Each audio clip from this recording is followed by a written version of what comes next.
Comment comprendre que l'Église catholique soit, on va dire comme ça, toujours devant l'actualité? Comme tu l'as dit, on est sorti du 48e séminaire de Bouillard. Il faut rappeler que tout a commencé avec cette interview de Monseigneur Samuel Cléda, chez nos confrères de RFI, le 25 décembre 2024. Puis il y a eu l'évêque de Yagua, Gaoundéré, ainsi de suite. Ça s'est enchaîné. On sentait vraiment que l'Église catholique voulait faire bouger les lignes. On a cru que ça avait un peu baissé avec le 48e séminaire de Bouillard. Voilà que cette lettre pastorale vient davantage poser le problème. C'est-à-dire que pourquoi cette, on va dire, focalisation sur cette élection-ci en 2025? Pourquoi on n'a pas eu le même sentiment en 2018? Qu'est-ce que 2025 a de particulier dans l'Église catholique? Je voudrais remercier solennellement nos pères, les évêques. Ils sont 25 activités au Cameroun, répartis dans 5 provinces ecclésiastiques, Douala, Yaoundé, Bertois, Garoua et Baminda. Je voudrais les remercier à un double titre en tant que fils, parce que ils sont une fois de plus dans leur mission prophétique. Et ma foi, cette nouvelle sortie arrive au bon moment, parce que nous, dans l'Église, nous en avons besoin, mais le citoyen camerounais en a aussi besoin. Oui, nous avons commencé l'année par ces sorties, et je vous disais ici, lorsque vous m'avez invité ici en janvier, qu'avant la fête de Pâques, les évêques vont sortir une autre lettre sur les élections. Donc, cette lettre a été solennellement lue le vendredi 28 mars au siège de la conférence épiscopale nationale du Cameroun à Yaoundé par Monseigneur Paul Niaga, qui est le secrétaire général de la conférence épiscopale nationale. Évidemment, elle a été préparée, je crois, entre le 24 et le 27 février 2025, nous étions à un forum, le forum national, 8e forum Conseil national des communicateurs catholiques, dont le thème était communiquer la force de l'espérance au Cameroun dans le cadre de l'année jubilaire et électorale avec les moyens modernes de communication. On avait déjà évoqué cela, que dans les jours à venir, les évêques ne vont pas manquer à ce devoir prophétique. En 2018, qu'est-ce qui s'est passé? Il n'y avait pas les mêmes problèmes qu'on décrit aujourd'hui, en 2018? En 2018, le 24 août, à l'occurrence, les évêques ont commis une lettre sur les élections. La différence, c'est que la lettre était d'environ 3 pages, en police 12. Aujourd'hui, nous avons une lettre de 14 pages, en police 12. Ma première compréhension, c'est que les problèmes ont augmenté. Donc, les problèmes sont devenus plus graves. Si le Cameroun était comparable à un malade qui était dans les soins ordinaires, nous sommes maintenant dans les urgences. Donc, il faut faire très vite. Les problèmes sont devenus plus graves. Ce qui avait été décrié, il n'y a pas eu la correction. Les problèmes sont devenus plus graves. Les acteurs à qui on a confié le pays pour résoudre les problèmes sont devenus plus vieux. Donc, ils n'ont plus les moyens après 7 ans. Il faut donc qu'on rappelle aux citoyens, qu'on rappelle aux Camerounais que le devoir de s'inscrire sur la liste électorale et d'aller voter est un devoir de charité. C'est un devoir chrétien qui ne se négocie pas. On ne le fait pas seulement pour les fidèles chrétiens, mais on le fait pour tous les Camerounais, s'adressant particulièrement aux électeurs, s'adressant aux partis politiques, s'adressant à la société civile. Et mon souhait, c'est que comme vous êtes en train de le faire, les autres médias prennent le relais pour que les Camerounais écoutent cette voix qui reste quand même une des rares voix qui ne se laisse pas emballer aujourd'hui par les mensonges qui courent la rue. Nous sommes préoccupés par la situation de notre pays. Nous sommes préoccupés par la corruption. J'aurais voulu, en tout cas, je crois que je vais parler de la corruption n'importe comment. Nous sommes préoccupés par les discours haineux. Nous sommes préoccupés par les mensonges. Nous sommes préoccupés par le sous-développement. Nous sommes préoccupés par l'eau qui est absente. Nous sommes préoccupés par le mauvais état de nos routes. Nous sommes préoccupés par la saleté urbaine.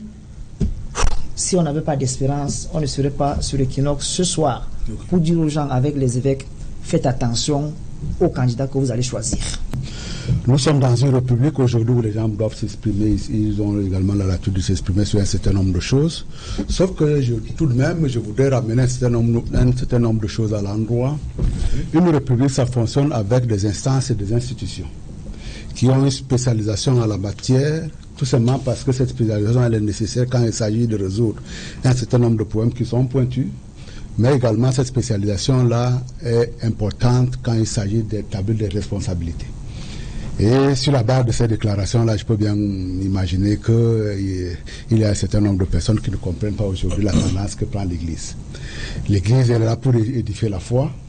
L'Église est là pour pouvoir continuer à semer ces grains d'espérance-là, sans lesquels on penserait qu'effectivement la vie ne mérite pas d'être vécue.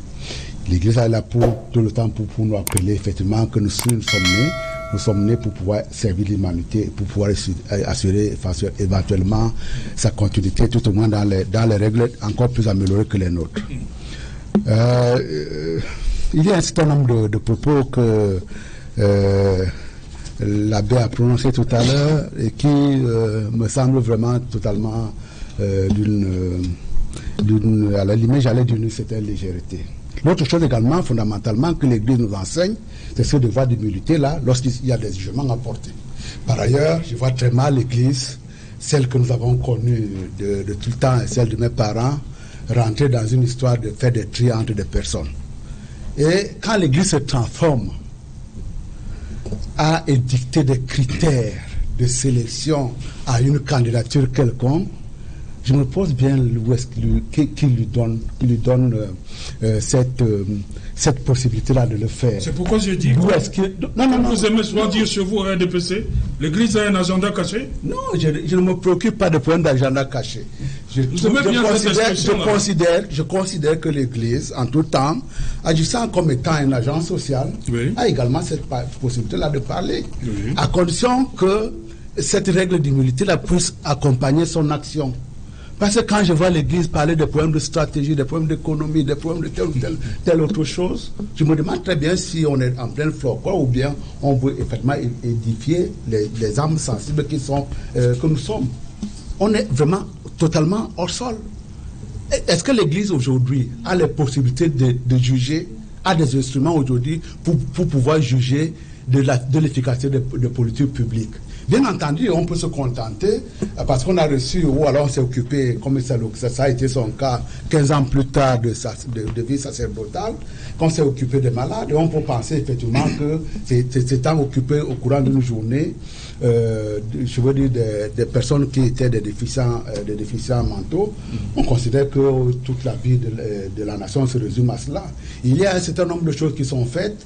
Il y a également des choses pour lesquelles également on peut penser qu'il puisse y avoir des améliorations, mais de là à rentrer dans cette posture-là, je veux dire sentencieuse, qui consiste à dire nous allons définir ce que demain sera, ils n'ont pas la possibilité et l'Église ne peut pas rentrer dans ce genre de jeu. Sinon, autrement dit, on considère que demain ou après-demain, on n'aura même plus de foi.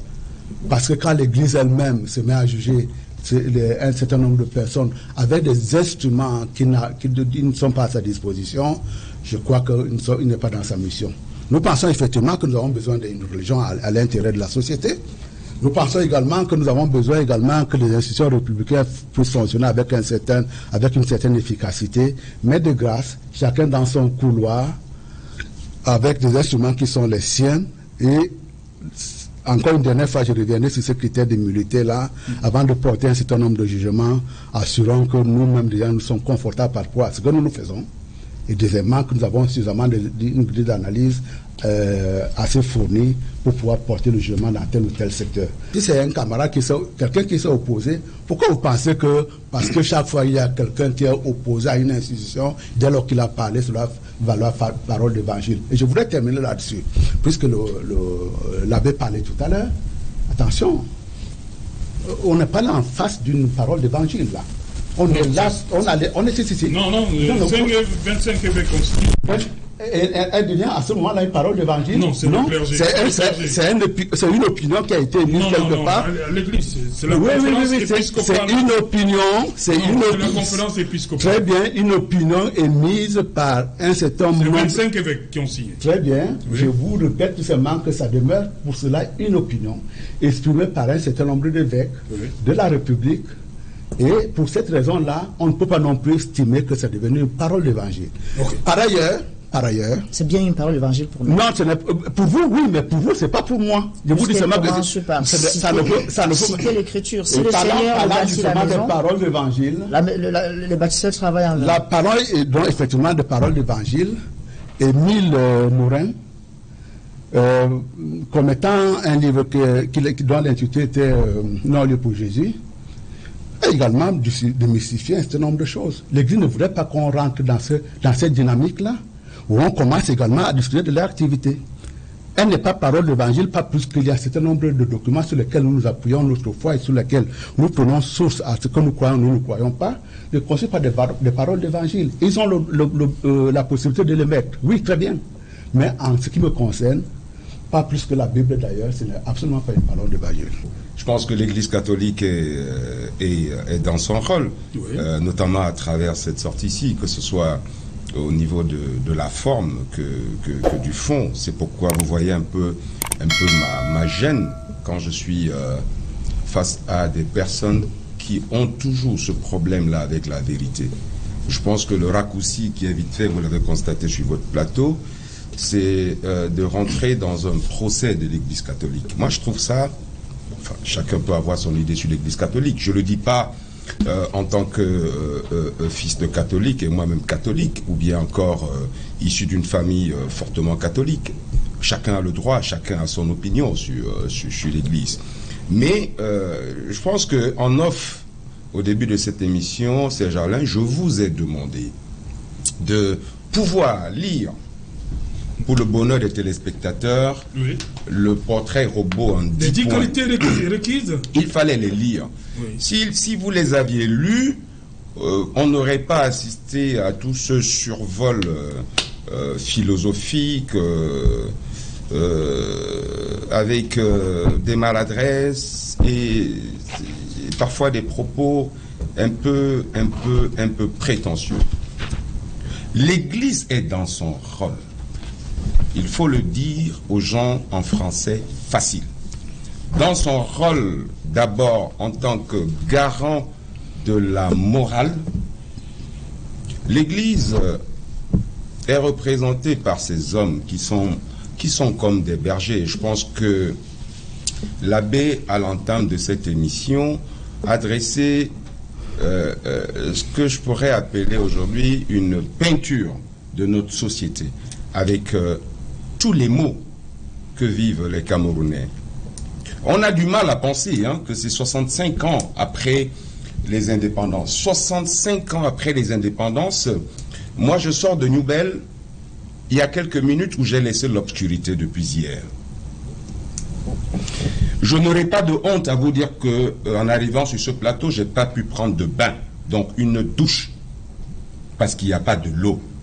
Je sais que l'honorable Motte ne vit pas les mêmes problèmes que nous, certainement parce qu'il a un groupe électrogène à la maison et certainement un forage, ou bien comme un ministre de son gouvernement, quand on parlait de poubelles, qui demandait de quelle poubelle vous parlez à Yaoundé. Donc j'ai toujours dit, c'est des gens qui sont déconnectés de la réalité de la souffrance des Camerounais. Par conséquent, c'est des gens de qui on ne peut plus rien attendre. Pas parce que nous sommes de mauvaise foi. Moi, je vous assure, comme je l'ai toujours dit, plus aucun dirigeant, plus aucun chef d'État au Cameroun ne bénéficiera de la patience des Camerounais. C'est-à-dire des Camerounais qui ont laissé 43 ans à quelqu'un en pensant que tous les jours, on se lèverait en voyant un miracle, en découvrant un miracle. Plus aucun Camerounais ne bénéficiera de ce privilège. Moi, je pense que on ne peut pas être... demander aux Camerounais d'être plus résilients que ce qu'ils l'ont été jusqu'à présent. Donc, le discours de l'Église catholique, nous l'avons lu depuis vendredi, en profondeur. Quand on est un responsable politique on ne doit pas réagir comme l'honorable Motte réagit ici sur ce plateau. C'est-à-dire lui qui est supposé représenter les populations camerounaises. Parce que, bon, enfin, ça aurait pu être M. Paul Biya, je comprendrais que M. Paul Biya, et je pense qu'on reviendra dessus sur la possibilité à sillonner le pays. Bon, M. Paul Biya, on le sait, il est coupé du Cameroun, puisque la dernière fois où il a été en contact avec les Camerounais, c'était exactement en 2018, donc il y a 7 ans, pour 7 minutes, c'était à Maroua. Mais l'honorable Motte est supposé quand même être au contact des populations tous les jours, donc il devait avoir beaucoup plus de recul et de respect pour les gens qui l'ont élu et l'ont porté à l'Assemblée nationale. Donc, je lui demanderai d'être un peu plus réservé quant à ce que l'Église dit aujourd'hui et tout ce que l'Église donne comme orientation. Nous l'avons pris de manière froide.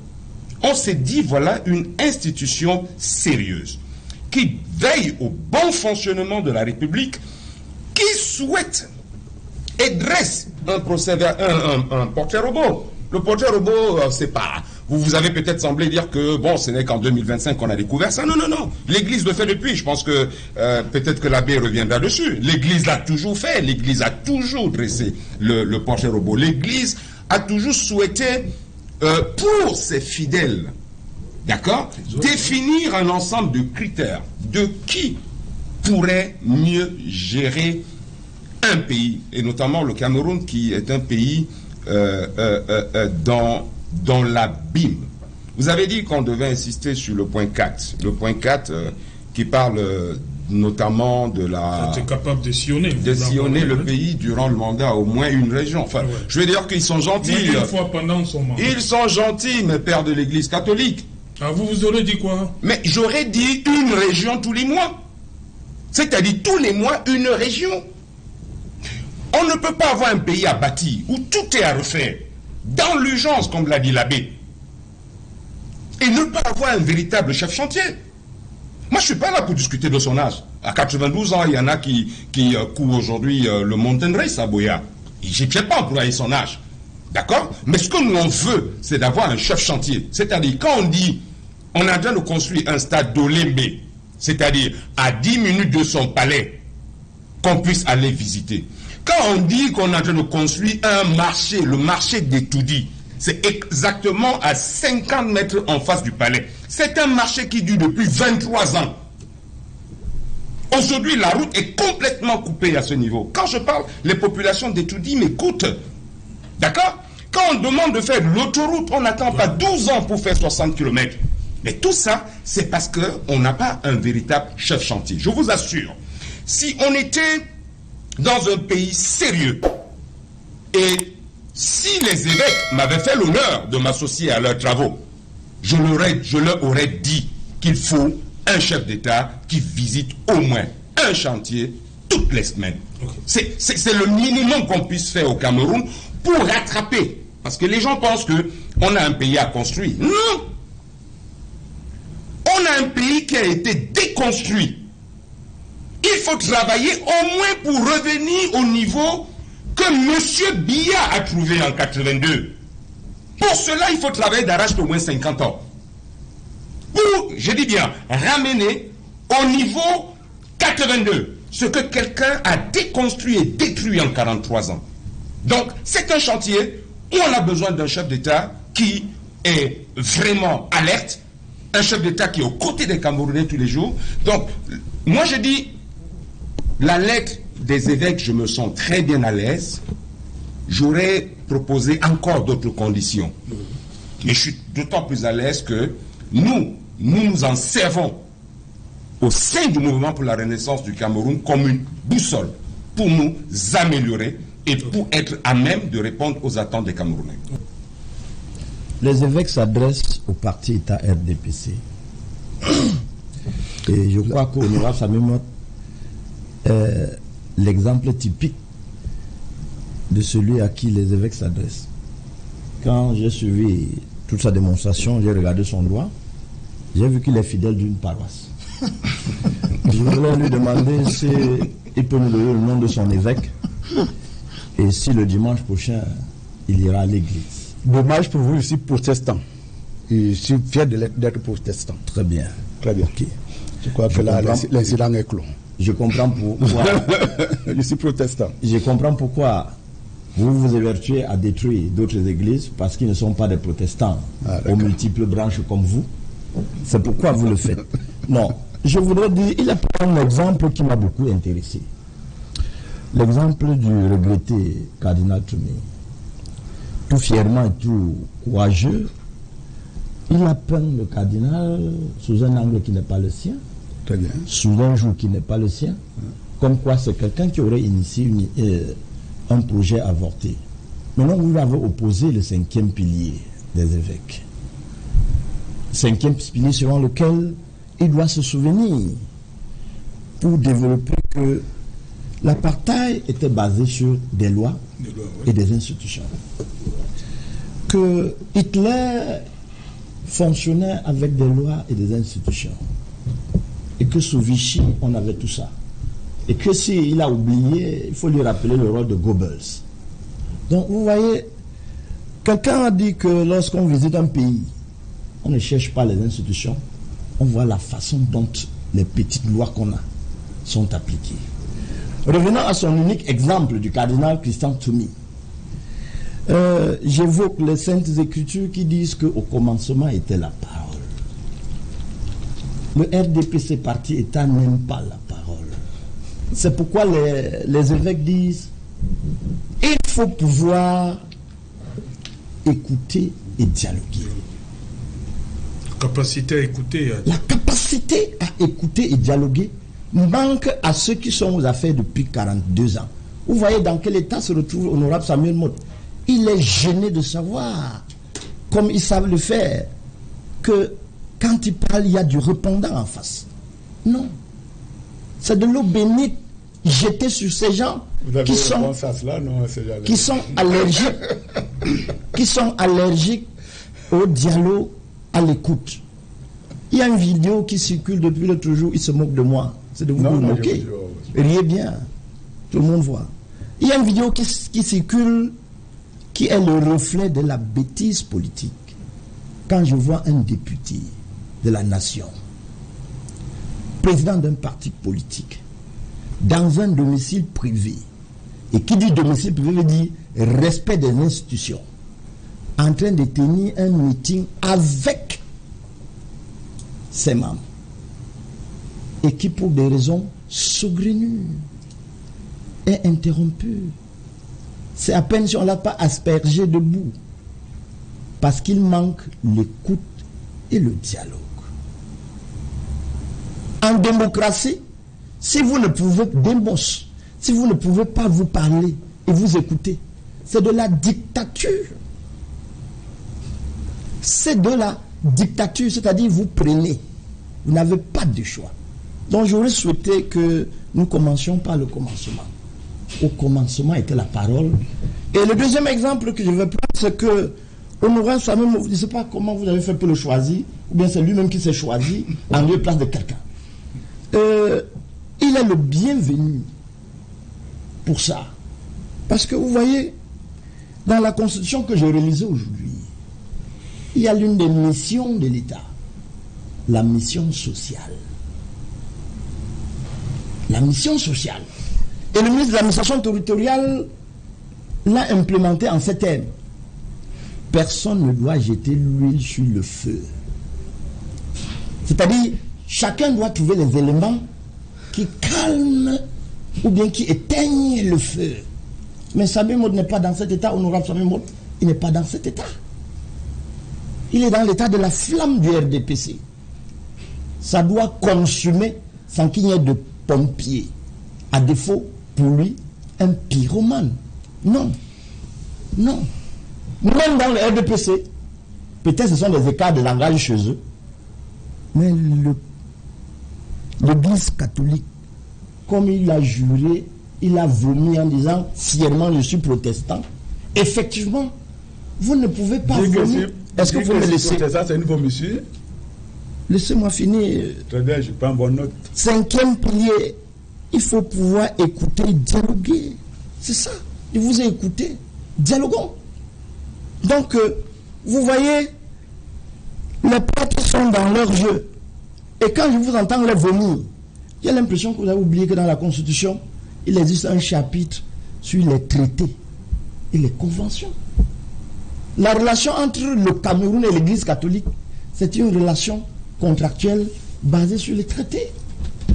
Vous ne pouvez pas, parce que vous êtes honorable, d'abord, votre qualité pose problème lorsque l'Église catholique va interroger vos propos ce soir. Vous serez pris à partie, l'État sera pris à partie, comme qu'un État qui a mandaté son représentant pour aller vomir l'Église catholique. Je suis convaincu que vous parlez à votre nom seul. C'est ça même qui parle, ce n'est pas le député.